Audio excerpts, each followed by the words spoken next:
Hello বন্ধুরা, part 2 এর video নিয়ে তোমাদের কাছে আবার এলাম। দেখো, আমি বলেছিলাম মেলায় ঘুরবো, তোমাদের দেখাবো মেলায় কি কি হয়। দেখো, আমরা ফুচকা খেতে নেমে গেলাম, ফুচকা খেতে ভালো লাগে।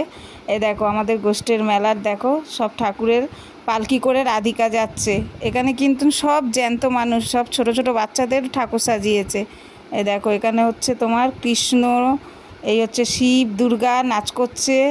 এখানে একটাও মূর্তি পাবে না, এটা হচ্ছে সব মানে ছোট ছোট বাচ্চাদের সাজিয়ে ঠাকুর বানিয়েছে। ঠাকুরের নাম যেরকম কৃষ্ণ রাধা আছে সবার আগে, যাদের নিয়ে এই গোষ্ঠীর মেলাটা। তারপরে শিব দুর্গা আছে, এই দেখুন দুর্গা যাচ্ছে, শিব যাচ্ছে। আর এইখানে দেখুন কত সুন্দর লাগছে, মানে আমি কি বলবো, আমার যে এত ভালো লাগছে যে আমি ভাবতে পারিনি যে এইগুলো, প্রথম ভেবেছিলাম এগুলো মূর্তি, তারপরে দেখছি যে না, এগুলো সব মানুষকে ওরা এইভাবে সাজিয়েছে।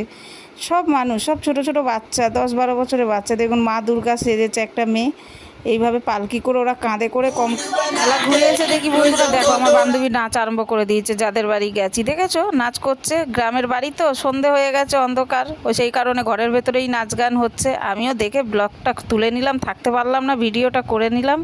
তাই ছোট্ট ভিডিও যদি তোমাদের ভালো লেগে থাকে প্লিজ আমায় কমেন্ট করো।